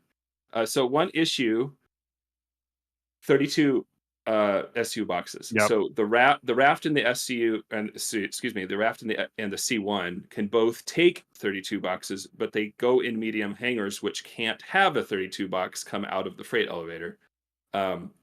So that's a problem. So like solution is there a solution for this? Should the raft and the C1 go into a large hangar because they can take a 32 box? Or should they make the freight elevator on medium hangars just change their orientation so they can take a 32 box, right? Yeah. Either of those would be a solution. Yeah, I mean, we can even go further than that, and they're allowing players to buy 32 SU boxes at outposts, even though the outpost can't bring them up. Right? Yeah. Like there's a lot of oversights that are happening at the moment, and yeah. I mean, if they just change the orientation, it would still hold the same SCU, but then you could do a 32 box. Yeah. Yeah. It doesn't seem like it'd be that big of a deal. But my other question was, okay, picture this scenario for multiplayer. You've got 2 or 3 guys that are teaming up, and they don't have any big ships among them. They just have medium ships or small ships, but they've gotten to like experienced in hauling missions, and they're like, I really want to do one of the large missions. Let's team up and do the large mission. Well, right now they can't because 32 is the minimum box size. So I was like, it was so nice if we could just select 16 as the minimum box size so that a group of us could do a large mission, even if we don't own a big ship, you know? Yeah. I think they'll get there. Yeah, they said on a Q&A, like a month ago, I think, something like that, that their intention is to do that eventually. It's not going to be this patch, which sucks. But as long as that continues to be their intention and they do it, cool, sweet, 100%. That'll be good. The big thing is that they recognize that and are like, we hate it too, you know? Because sometimes they fight for their bad ideas, you know, that the whole community doesn't like, and they just keep fighting for them. But yeah, it's interesting. I brought up in testing chat, there was quite a big pushback against that. They were worried that, well, we don't want to make smaller missions trivial by saying you can go and upsize the box. But I'm not saying that. I'm just saying, just for big missions, you can only go down to 16. That's it. You can't go up. That's the only thing. You know, that's so. Yeah, I think that's fine. You could choose between 16 and 32, whatever fits for your ship, right? And then that opens up the gameplay for more ships and makes more sense. But all right, Tesla, I think we've gone for a while now, and I'm sure you have more to say, but this is where we'll stop because we got other people. But I really enjoyed your call, dude. Thank you for calling in. Yeah, cheers. Thanks. Thank you, guys. Keep up the good work. Talk to you later. All right, bye now. Will do. Cheers, mate. All right, and then we got fellow YouTuber, Odd Job Entertainment. Odd Job, how you doing? Can you hear us? Yes, I'm doing great. It's always a little disorienting when you switch the channels and then you have the YouTube part going on. Yeah. It's like, 5 people talking. This is cool. I gotta extend it long enough so the delay gets to you, so you know it's coming. So you're like, all right, I'm gonna pause because I'm going in. Oh, I always forget. I'm always like, all right, next caller, let's go. Yeah. So I've been having fun with 3.24. I was a little surprised that item banks got as much attention as they did, just because bad UI is kind of it's par for the course for Star Citizen at the moment. Yeah. And so, not this year though. This year, like the whole thing of 3.23 was like, here are so many good changes to UI, and then it got cluttered. But here are a bunch of good changes to UI, right? And then it was like, well, never mind. We're gonna do this other one. Yeah. It's a definite improvement over what we had before, but I think that they did make several missteps with the 3.23 UI. Clutter being just one of them. Yeah, that's the But it's been interesting. In my channel, you know, I've been talking a lot about UI, and I've had a lot of pushback from people saying that bad UI is immersive. And I feel like that is kind of a trend with Star Citizen players, in that, you know, bad experiences are realistic. They're not these gamers. People been playing. Who are these people?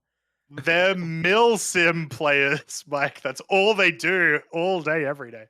But even milsims, you like. I played Arma. You like press F on things.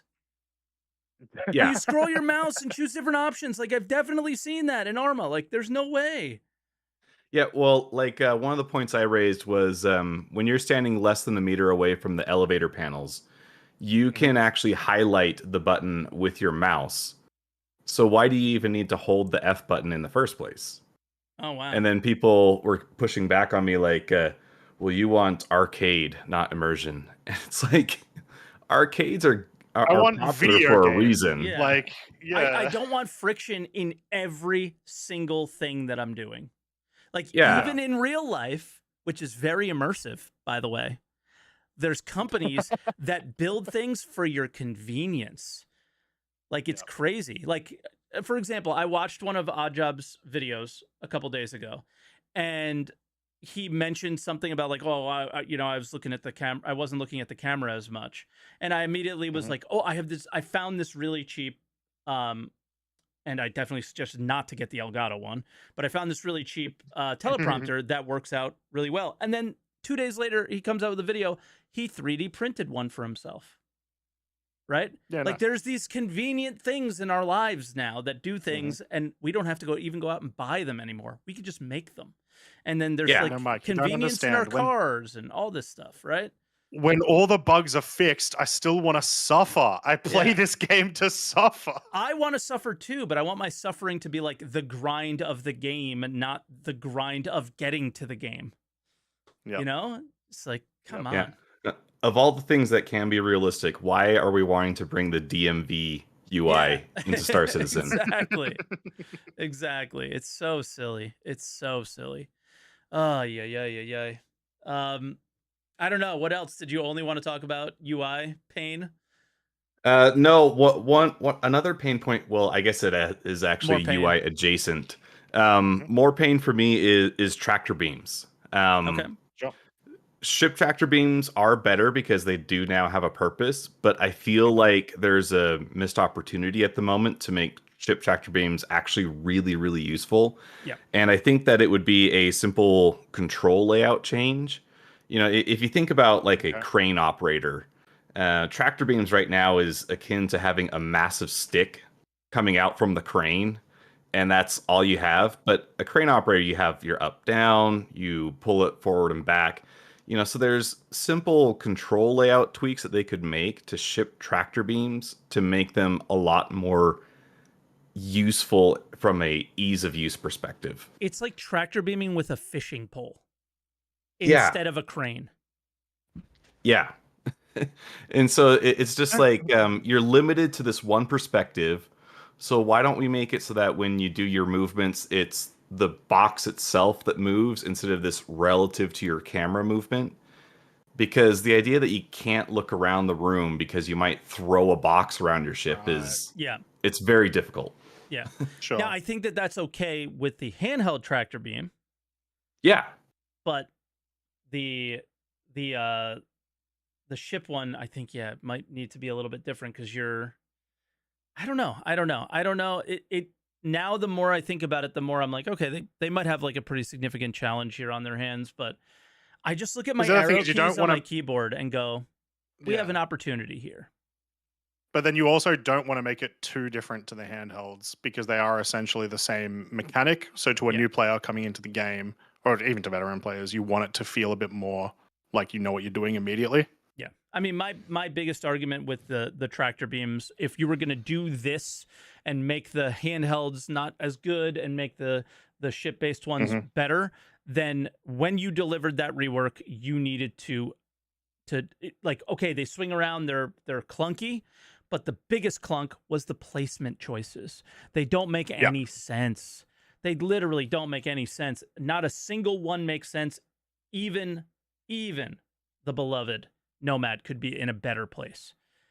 Right? Wrong. It probably could be in a better place. It could but be I think it's back fine on the hull of the ship at the back of the cargo grid. The very back. I think that puts it in a better place because you're not swinging under your camera ever. You just go place it down in front of you. Right? Anytime you're using something like that, you would want to pull it towards you and place it down in front of you, and everything is in you have a 90-degree view at all times when you're moving around. This 360 thing, I think, is when it gets a little funky. Yeah. That's one of the areas where I feel like we stick with realism for the detriment of the game, because I think from a lore perspective, you can just have it be, your camera's mounted to a giant boom and it shoots up from the ship, and you get a perfect point of view for moving your cargo. I don't really care to be so close to my ship that it's cumbersome to use. Yeah. Yeah. Like, I mean, I think the worst example is the caterpillar, where the moment you get it onto the grid, it doesn't even, you can't even see. You're like, come on, guys, come on. But yeah, so I don't know. Do you have it whenever? Because I'm always so negative. Whenever somebody comes on and is like, I have these pain points I want to talk about.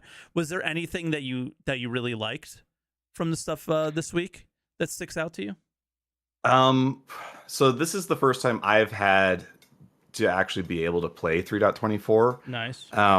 So I'm still kind of getting into the swing of things. I do really like freight elevators, and I hope that that will mean that there's a lot more commodities coming out in an expansion to salvage. Because, like, I mean, you could have stuff just randomly spawn when you salvage a ship, and now you have a place to put your weird stuff, right? Yeah. Things that aren't just a perfect box. So I really like the functionality that implies. That's a good point. Yeah. Freight elevators, I think they're great. I love them. I really hope that they do come back to making them pull up the vehicles, because that would be much nicer. Or even a separate little vehicle elevator on the side. Yeah, a little garage. Yeah. I'd take that. Just like an actual garage would be sick. I mean, we already have 2 freight elevators in most hangars, right? You could convert one of those into a vehicle one, and I'd be okay with that, personally. I don't know how people feel, because cargo is very convenient when you can have it popping up from both sides. So there's a plus and minus. Especially in multiplayer. Yeah, for sure. So if we lose the duplicate, so I'm with Oddjob. I'd rather just have dual functionality for that elevator. Well, there are a bunch of rooms or like sections in every instance hangar that just does not need to be there. That could be a garage or whatever. If you guys haven't seen Morphologist's video on, like, I designed my own hangar, it's a must watch as far as that goes. I mean, the guy's an architect, and what he did just made sense. So take a look at that video, guys, if you haven't, for sure. Yeah, that one is a really good one. Yeah. Anything else, Oddjob? Those are really the main points for me. Yeah. Okay. Thanks for having me on. Cool. Awesome. Yep. Guys. Cheers for coming on. Whenever we have YouTubers on, I try to shout them out as much as possible. Oddjob is my, like, guilty pleasure newer person in the verse, I guess. I feel like you haven't been making, at least I haven't been recommended your videos until more recently, as much. And I think his videos are really great, and you guys should check them out, for real. I watch all of them, and big fan. So you guys should definitely check them out. Okay. All right, Oddjob, we'll let you go. Enjoy. Right. Yeah. Go move some cargo. Catch you soon. Bye now. All right. And from a few not so regulars to one of the most regular ATC callers from back in the day before Croncy got here, Dr. Introvertitious. So I think he's muted. Hopefully he can unmute his mic. Doc, hello. Can you hear us? He might have. Nope, he didn't fall asleep. He's awake. Nope. Doc? Doctor? You there? Doctor! Do we need a doctor? Oh, there we go. There we go. All right, Doc. What do you got today for us? I can hear you. Oh, you're hearing us through the stream. It's very in and out, but I can hear you. Yeah. I'm gonna say that you're not hearing us live, but we'll let him go. I've been playing it for the past few days. Okay.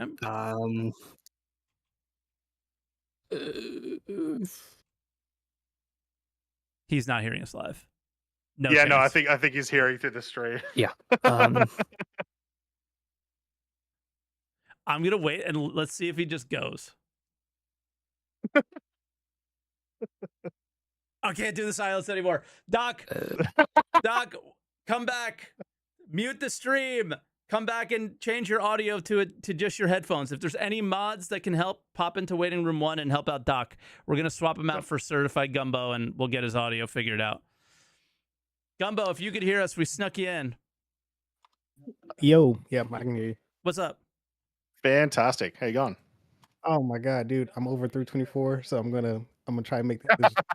We're already over it. It hasn't even come out yet.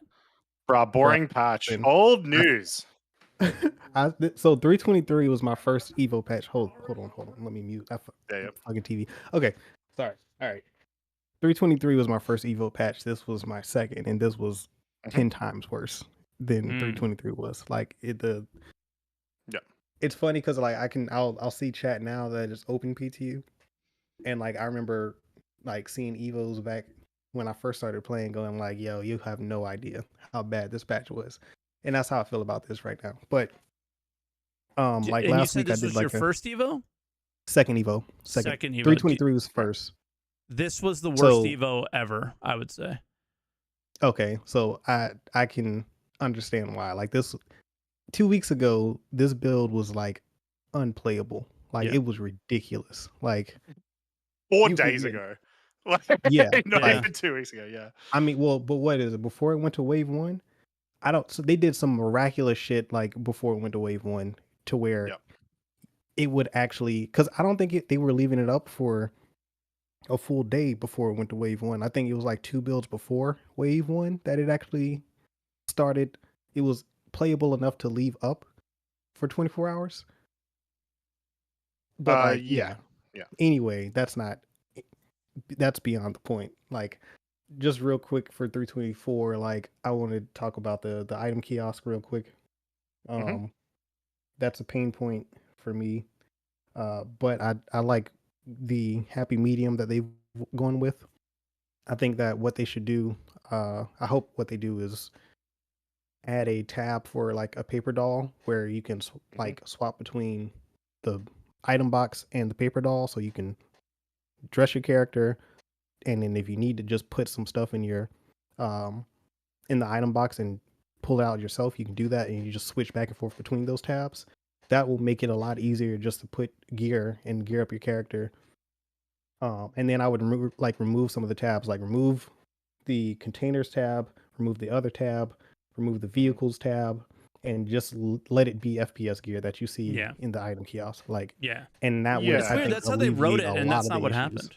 Was taking the tabs out. By the way, a paper doll is actually like a thing from like the I know what it is in real life. I saw people in like chat saying like, "Oh, Croncy, this is what a obviously I know what a paper doll is. It is literally a doll made of paper. It's not that hard to get."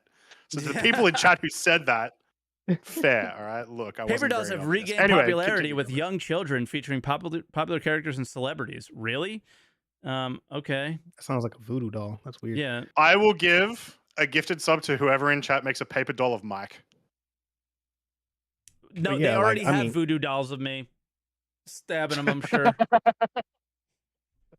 No doubt about it. The in-world cameras is just terrible. It's always been terrible because how it clips through the world. So like I would just much rather the UI that they had built that didn't move the camera, that kept the camera stationary, was fine. It just needed a paper doll tab, as far as I think, and it would have alleviated a lot of the pain points for people. Yeah, 100%. Because I just want to be able to dress my character and then move the hell on. Because everything else I'm going to pull out from the freight elevator anyway. Like, just let me put my gear on and then I'm out the door. Yeah, I think the idea for them was like, all right, well, the freight elevator, you have to press a button and you have to wait for this animation for the freight elevator to come up for these physical items. And in their mind, they wanted to do something similar for the item bank, but it's just way too much. Yeah, it just way too much. It's just so far off the path of what you would get from every other game that you played that people just can't get it and don't want to. Yeah. It makes you like not want to loot. It makes you like not want to have things because it's like, oh, if I have Yeah. to open up my inventory and see all this crap, like I don't even want none of Yeah. it's not even worth it. I don't even want it. I don't like this stuff that much. Yeah, I mean, we showed the preview of the base building a couple weeks ago, right, or a week ago. Yeah. And they showed your armor in a you're talking like about on a short, stand. right? Yeah. Yeah. They showed an armor in like a stand. Like, are we even going to be using these? Is this a short-term solution anyway? Like, yeah, I was talking to some people in my org about that. Like, I because that is the direction I think inevitably they want to move to. Like, we're not even going to be interacting with the kiosk that much. Like, they want everybody to have all their stuff in the game world. Yeah. So you store it on your ship, you store it in your hab, you store it in your base, and it's out, and you interact with it that way. You don't do it behind a kiosk. That's fine. But hate guess that, what? by the way. We're not there yet. I hate we're that too, not by the there way. yet, though. Like, the game doesn't support any of that. So, like, why are we like, just anyway? Just paper dollars, please. It's just so simple. It's just so easy. Every game does it. Like, come on. Yeah. Even extremely like heavy immersion games do it. Yeah. I Steve mean, from even if Tarkov we does it. are, even once we get to the point where we have bases and personal habs and all that stuff, like I still need a paper doll at the kiosk. Like I don't that can't not be an option. That has if to I be want to an display armor, sure, but I don't want to have to individually put on and strap each piece of my armor on. Like, let's go, guys. Wake up. Wake up. I mean, that's just any like MMO RPG or RPG game that has a house or base building has like things like that, display cases where you can put gear and stuff that is really rare that you're never going to wear because of how rare it is. Yeah. Like, more that of a all trophy. that all makes sense. So, yeah, it's the trophy stuff. Yeah. That's the kiosk thing out the way. Hauling missions. Here are my positives.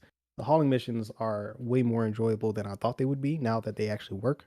Yep. Hell yeah. I'll take that all day. Originally, it was like, oh my god, like I couldn't even get to my space station. Yeah. Couldn't even get from the planet to the space station, so I couldn't do anything.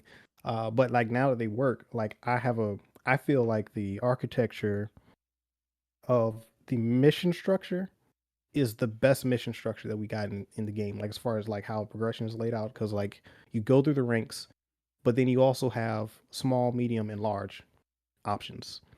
So like even as you progress, if you have just like an Avenger Titan, even as you go up the ranks, there's still small scale cargo that works with your smaller ship that pays out pretty decent.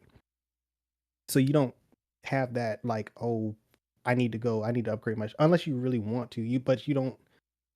It doesn't feel like you're missing out on gameplay just because you're not as trapped. A big cargo hold. Like I feel like I can upgrade my ship exclusively through through hauling missions now.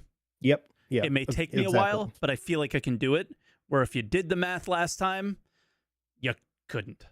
And some people just want to haul cargo, man.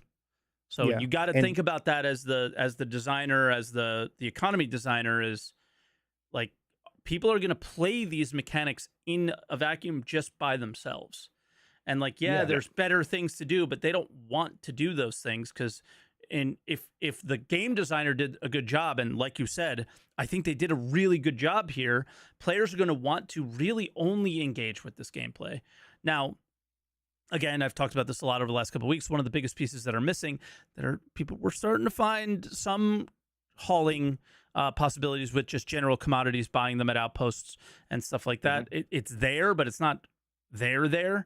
That's your option as well. But I think people are just going to want to do this stuff, and they got to have that in mind when they do it.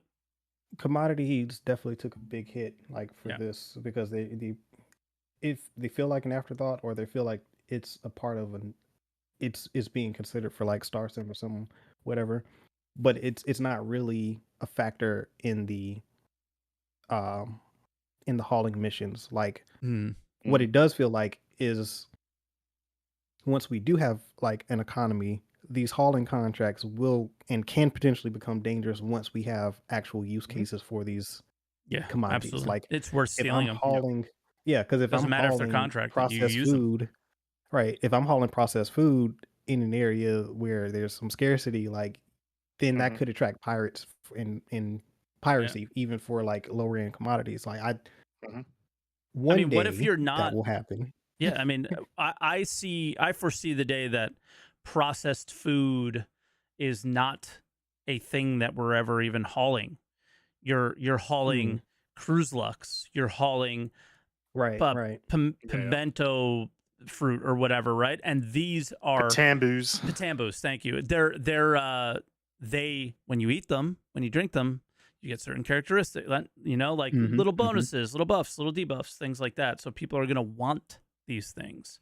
That's my hope. Yeah, crafting and all that stuff, it'll be great for, because it's still material that's out there for that someone can access that. And I don't know, I mean, yeah, sure, people will be frustrated by getting pirated, but I feel like it's far less frustrating if you were doing a hauling mission and get pirated versus commodity trading. That's going to be much higher risk because you actually put money into it. For sure. Okay, another thing for 324.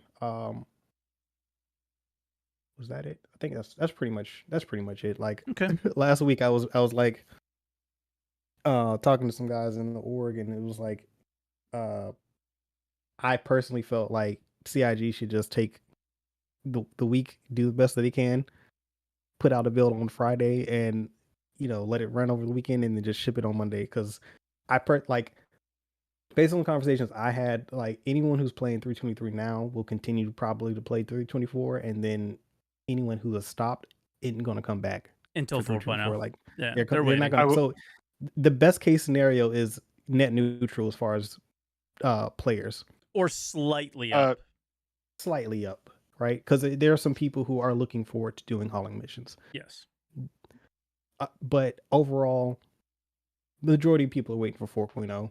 So let's just get this out the door so that we can start testing 4.0. Yeah. The only thing I'll say is that, like, if they did what you said and they literally just like push 324 tomorrow, it is in still a very bad state in terms of a live release, right? You would end up in a situation, and it tends to be the way that's like, because they could release to live if they then continue to do patches, right? And fixes, but they tend to not do that. This is not a live candidate. Like right now in the current state, they need another week. But I don't think that it's going past Monday, like next Monday. Like, no, I think they have a hard day. Yeah, I get you. Yeah, I think that this week is going to be polished, because when I said that, I was not expecting them to go to open PTU on Friday. Like that, it was surprising. When I made that comment, I was joking. So like, for them to go to open PT on Friday, like I just laughed and I was like, oh yeah, this is going out next week. Like next Friday or Monday, this thing is going to live. Like there's no way that they would go to open that quickly. Like I don't think I've ever seen them go from wave 2 to open. They very clearly have an initiative internally to deliver 4.0 before CitizenCon, so they can be like, hey, we delivered your second star system. Look at all these other ones we're going to deliver to you in a undetermined time, but we'll determine the time but not get it right, and people are going to be frustrated. Yay! I think it's also like, surely even the devs have got to be like a little bit like bored of talking about Pyro every single year for the last 4 years, right? Yeah. Like everyone is sick of it. So. Like there's clear fatigue everywhere about the upcoming Pyro system, right? Like we're ready to just. I think a good thing that they have done as far as like for morale, I think something that really saved them was at the beginning of the year doing the Pyro preview and also having a server meshing test, or 2 or 3 server meshing tests. Because if we didn't have those server meshing tests where they were open and everyone could participate in them, and we have video footage of server meshing working, I think the morale in the community would be like a whole lot lower than what it is right now. Yeah, almost. Like I think everybody feels comfortable waiting right now, like because it's like, oh, we saw server meshing functioning as they advertised. All of the other gameplay systems were broken. That's fine. They can fix that. But the actual meshing of servers did work. So I think a lot of people feel comfortable waiting. But we're at the point now where it's like, I think CIG feel they want to have this 4.0 go live on, before CitizenCon. But I think a win for them would be, even if it's just an Evo or Wave 1 by CitizenCon, I think that's a win. It's got to be open. It's got to be open for people to see. I not think Evo, open would be. I think open Wave is 1 a is realistic. open to me, by the way. Oh, true. Well, just for people to be able to see it, you gotta show. Yeah, because you can actually can't take people's word show for it. video and screenshots and all that, and it's not considered leaking. You're not breaking NDA and all that. I 100% agree with that. Like that would be a win because everyone can showcase it. Streamers can stream it, all that stuff. Yeah, they can say it's out, but it's not. The way we show it is different than the way they show it. They show it in the best light. We usually show it in its worst, and I think it should be shown in its worst so people make informed decisions on if they want to be involved in the game or not. Yeah, agreed. And then my last point, the zones, social and contested zones. Like I liked the video, but at the same time, it was like, okay, we're definitely in the sitcon drought. Yeah. Where we got information, but it was a lot about nothing. Like they didn't want to talk about the important gameplay things because they want to showcase that at SitCon. That's cool. I'm glad that they talked about the ship components being, rare and lootable and only found in those locations. That's big because that means that there's other things that will be exclusive to those areas that will attract people, because that's something that's missing from the game. Like there's nothing exclusive. Like there's nothing that you can get in like only at one location, or it's rare and something that you need. Like it sounds like the components are going to be rebalanced for Resource Network, and they will actually be important for your ship. Like, because me too. I do hope, because they didn't say that outright, but I mean, if they don't matter for the ships, then what the hell is the point of you going into a contested zone to get them? Like, So, but that's it for me. Okay, and awesome. Yeah, awesome. Thank you as always, Gumbo, and no problem. Yeah, we appreciate it. Here's the 4.0. I know, right? Yep. Like hopefully next week we'll get Soul Crushed, but at least it'll be. It's like, oh, it's on the docket, it's on the horizon. It's actually once they get this out, that's the next thing, supposedly, unless they do a 325, which hopefully not. God. Oh, man, I'm not. Oh man, that'd be the most viewed pod. Yeah, because they're just hoping I'm gonna explode. All right, Gumbo, we'll let you go, and we're gonna get to our caller before you. Hopefully their mic is all good, or their headphones. Catch you, right, boom. Appreciate it. Cheers, mate. All right, let's bring on the doc. Doctor, can you hear us properly afternoon. now? Yes, you can hear us properly now. Nope. Doctor. No, Doc. I'm putting him in the dump. I'll DM him. I was in DMs with him during the thing. It's not working right. Poor Doc. That's all right. Next week. Yeah. Next week, Doctor. Doc, we'll get to you next week. I don't know what's going on with the headphones and hearing, and I hear him as well, guys. It's that he's not hearing us when we're talking. Yeah. So it's which is a little hard to have a conversation that way. Can't have a conversation when that's happening. Yeah. So we love you, Doc. You know we love you, and I apologize, but I think that's where we'll leave it for today. And we'll try to get, no matter what, whoever calls in next week, if Doc's on the list, he's going first. Okay. Yep. No matter what, try to remind us. Everybody yell at us in the YouTube and Twitch chat comments, because I have a bad memory. I don't know about yours, Croncy, but mine's horrible. Oh, 100% the same. Highlights from this week. What's your one highlight? I'll give my one, you give your one, and then we'll say goodbye. Just the fact that like it was so much more stable today. It got me a lot more hope for the patch, and that they can deliver within the next like couple of weeks, and that maybe 4.0 won't get pushed back to next year. Yeah, big fingers crossing. Yeah. So again, the theme on the show has been that we haven't tested anything yet. So how do we know? But exactly, at the very least, hopefully they get this out the door and we at least get to testing.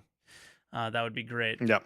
I got two highlights. I think it's the rewards, the components being meaningful, but also being unique to a certain location that you have to fight over. And the second one would be that you guys told me that hauling works well with a group. I was not expecting to hear that today, and I'm so happy to hear that, and I can't wait. Nope. I'm messaging my buddies in the org, and I want to go hard on that. That'll be a lot of fun. I'm gonna wait till live, but yeah. Doc says in chat, sorry about that, folks. Discord being Discord. Yeah, sorry, man. Classic. But we'll get you. We'll get you next week. Again, if you call in next week, you'll be the first caller. All right. No matter what, we'll let you skip the line. That was Answer the Call. Croncy wasn't here last week. I am a shell of myself this week, and but I'm happy we did it, and I'm happy I did this today. I feel better. So I'm glad too, Mike. We both are doing so well emotionally, and we need to give ourselves pats on the back for our job well done. Yeah. Let's go. Yeah. But also, there's one more thing, Mike, that I do want to mention because I looked it up today. Oh. Either today's pod or next week's pod is 1 year of me being on the pod. No. Yep. 28th of August last year. Wow. So it's either 52 episodes today or 52 episodes next week. Wow. That's crazy. And I don't think we've missed a week. Have we taken a week off? I think we've taken literally one, and it was like at the start of the year. The start of this year. End of last year. I would think I was up in New Jersey, and it was just holiday time. Yeah, I think it was like Christmas time. That's crazy. It's nuts, isn't it? It feels like we just started. Yep. That's wild. And there'll be so much more Star Citizen to talk about. Yes, this is never ending. I'm ready. Are you ready? I'm ready with my new phone. Whoa, look at that thing. It's really old, but really new. That's so cool. I have my really old phone that actually, like, it's so old, it doesn't get service anymore. My wife is next to me. I'm like, you have service? She's like, yeah. So, yeah. You're on, like, 1G. Yeah, maybe I'll have a flip phone soon as well. All right, guys. Hey, like, subscribe, please. And don't forget to answer the call, okay? Hey. And again, thank you. Cheers, guys. I'm on the iPhone -1. Yep.